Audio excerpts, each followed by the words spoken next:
Οι Γερμανοί μπήκαν στα Καλάβρητα στις 9 Δεκεμβρίου.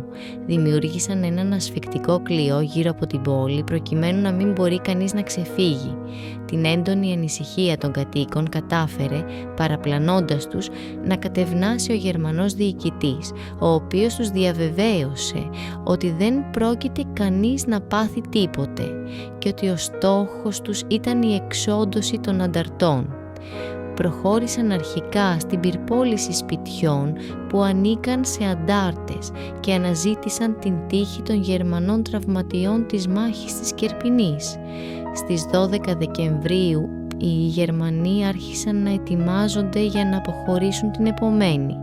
Το πρωί στις 13 Δεκεμβρίου, ημέρα Δευτέρα, πριν καλά ξημερώσει, χτύπησαν τις καμπάνες της κεντρικής εκκλησίας και οι Γερμανοί αξιωματικοί και στρατιώτες διέταξαν να συγκεντρωθούν όλοι οι κάτοικοι στο δημοτικό σχολείο, αφού πάρουν μαζί τους μια κουβέρτα και τρόφιμα μιας ημέρας. Στο κτίριο του σχολείου έγινε ο χωρισμός και ο αποχωρισμός. Τα γυναικόπαιδα κλείστηκαν στο σχολείο και οι άντρες από 14 χρονών και πάνω οδηγήθηκαν σε φάλαγγες στην κοντινή ράχη του Καπί. Ο χώρος ήταν προσεκτικά επιλεγμένος.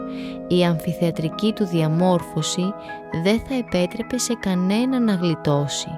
Οι Καλαβριτινοί ήταν αναγκασμένοι να βλέπουν τις περιουσίες τους, τα σπίτια και ολόκληρη την πόλη να καίγονται και μαζί τους να παραδίδονται στη φωτιά οι γυναίκες και τα ανήλικα παιδιά τους έγκλειστα στο κτίριο του σχολείου, το οποίο φρουρούσαν πάνωπλοι στρατιώτες.